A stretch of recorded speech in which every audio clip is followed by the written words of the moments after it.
The Undeniable Favor of God. Achieving My Present by Walking in the Light of God's Love by Elizabeth Jean Bruce, Ph.D. Chapter 2, Part 4. Graduating with Honors.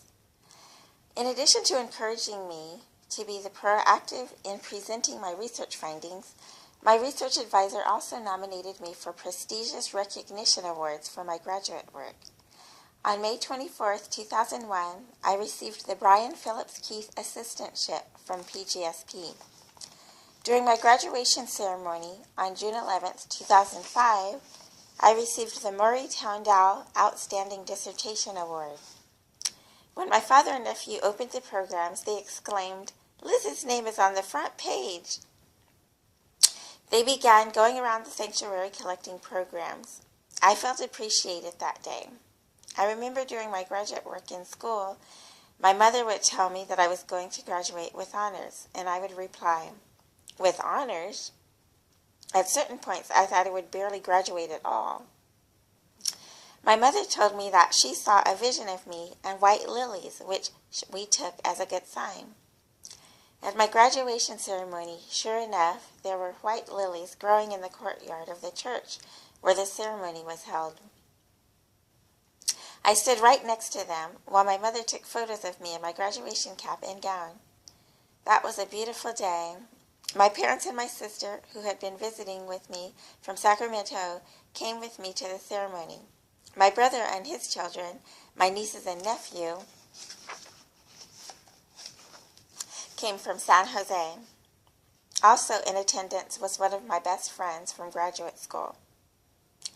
Before graduating, I had an adventure completing my dissertation. I was very curious about specific issues, and I was eager to find answers. I was very motivated and enthusiastic about gathering data from real people who provided their perspectives by answering surveys that I had chosen.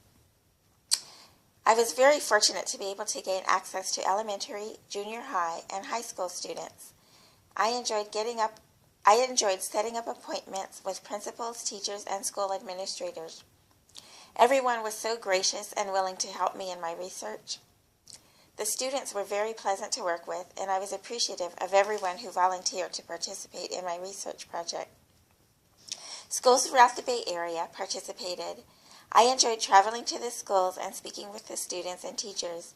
I was thankful for help from peers in my research group who were also surveying students. As I mentioned earlier, graduate school was an adventure for me. Once my class schedule became fuller, I began to work at practicum and intern sites. It was necessary for me to move to the Bay Area. I moved approximately 3 times during my years in graduate school. Initially, my school found a dorm placement for me at Menlo Community College in Atherton, California.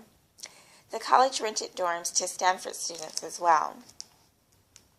When I moved from Sacramento to the Menlo College dorm, I was able to pursue a full schedule of classes. Eventually, my classes were finished, and my practicum site was in Burlingame.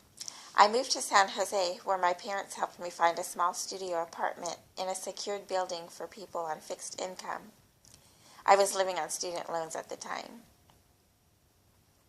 When I finished my Burlingame practicum, I moved back home to live with my parents and completed the rest of my practicum work in Sacramento. While I was living with my parents, before I began my predoctoral training, I began preparing for my clinical oral exam at school.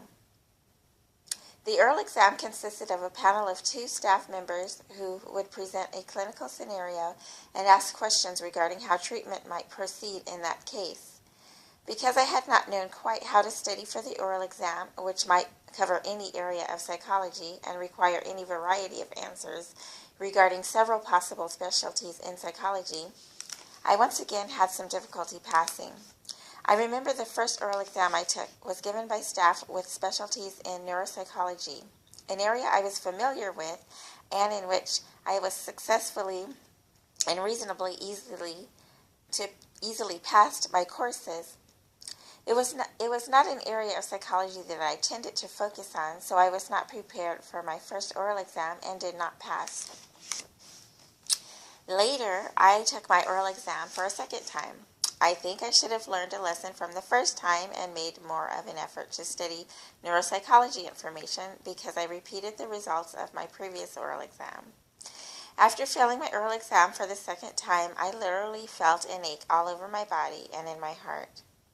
One day, while visiting a shopping mall with my parents to shop and eat dinner, I purchased a consolation gift for myself.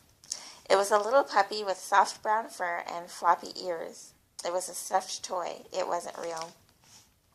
I carried my puppy around with me most everywhere I went, holding it lightly against my chest and heart where it hurt a lot. Once I began to feel better, I organized my studies to include a larger variety of resources, including Diagnostic and Statistical Manual 4th edition, DSM-4, study guides with scenario index cards regarding a variety of Axis 1 and Axis 2 diagnoses, and clinical study guides that provided real-life cases. I would read the scenarios and write out my treatment plan before reading how the cases were actually handled. I became more familiar with developing my own treatment plans and diagnoses and felt comfortable with my clinical skills. I took my clinical oral exam for the third time. This time, the testing panel consisted of staff I was more familiar with. I had been praying that God be with me to help me pass my oral exam. I could literally feel His presence with me that day. During my exam, it was as if God was speaking words through me. Everything just flowed out of my mouth, and I spoke with confidence and ease. I was tremendously happy to find out that I had finally passed my oral exam. It was another huge hurdle that God helped me get over. I felt such a sense of healing and relief.